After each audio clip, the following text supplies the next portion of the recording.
L'intervention est très urgente. Nous y travaillons depuis des années. C'est un chantier exceptionnel. C'est vraiment le début de ce qu'on attendait depuis très longtemps. L'état est grave parce que Deux-Chapelles était très atteinte.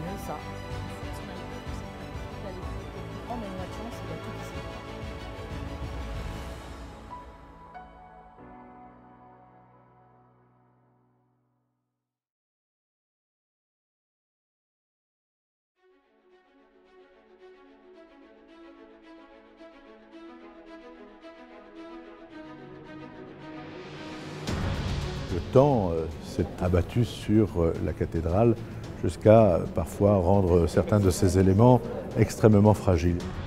Nous sommes en pleine atmosphère marine et aujourd'hui, il est essentiel de consolider ces ouvrages. Et notamment mettre hors d'eau et intervenir sur la coupole à des hauteurs incroyables avec un chantier qui viendra progressivement entourer, embrasser la cathédrale. Et c'est après ces travaux-là qu'on pourra effectivement restaurer de façon définitive les 6 fresques du dôme. Nous terminons une première phase qui sont les travaux d'urgence sur les peintures murales. Il fallait donc à la fois avoir une analyse de la cause, des mesures de conservation dans un premier temps et de réhabilitation dans un second temps. Le peintre a voulu représenter différentes scènes de la vie de la Vierge à qui l'édifice est consacré. Il y a eu tout un travail qui a été fait pour redécouvrir l'importance et le rôle vraiment de celui qui en a été l'auteur. Nous avons découvert des documents inespérés, puisqu'il s'agit de documents préparatoires de la main même de l'artiste, sous la forme d'aquarelles, de croquis ou de peinture à l'huile. C'est le seul exemple qu'on ait au nord de la France de technique à fresco qui a été utilisée pour la réalisation de ces fresques. C'est très complexe. En fait, nous sommes sur une technique à fresque du 19e siècle, dans un contexte architectural complètement ahurissant, dans le sens qu'on a cette coupole extraordinaire. Alors il faut conserver l'esthétique, il faut conserver l'atmosphère. Donc il ne s'agit pas de reconstruire la cathédrale. On essaye de conserver les matériaux authentiques et il y aura un sujet extraordinaire qui sont les sculptures. Ces sculptures sont très altérées, nous allons les consolider.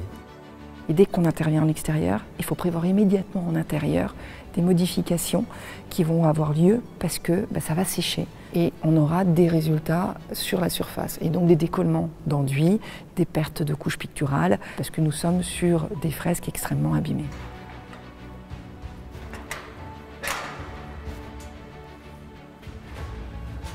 Voilà, donc ici on peut vous montrer un exemple de ce qu'a réalisé Sous la Croix, parce qu'on a pu découvrir, en éliminant les croûtes et les produits de dégradation, ce très beau visage dont on peut admirer toute la technique à fresque, avec des finitions de modelé assez poussées sur les carnations. On a aussi pu observer qu'il y avait énormément de coquillages dans le sable utilisé pour faire les enduits, ce qui laisse supposer que le sable était plein de sel de mer. On a maintenu en place tous les éléments isolés par des petits solins, en plaçant des drains partout où il fallait injecter du coulis. Et sinon, on a été obligé de faire de la consolidation sur les pulvérulences. Donc là, on a utilisé de la silice en nanoparticules. De comprendre la superposition des enduits les uns sur les autres, de comprendre s'il a travaillé sur un enduit qui n'était pas assez frais. Pour nous, ce sont des choses extrêmement importantes qui expliquent pourquoi à cet endroit-là, particulièrement, c'est plus dégradé qu'à un autre endroit.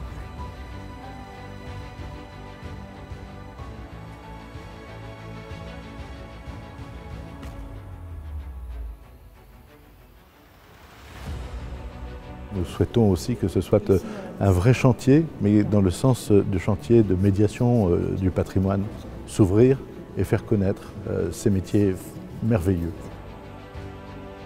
Chacun y mettra le sens et la valeur qu'il veut, mais peu importe. Le principal, c'est qu'on arrive à un résultat et qu'on travaille ensemble avec tous ceux qui collaborent pour en faire une œuvre magnifique.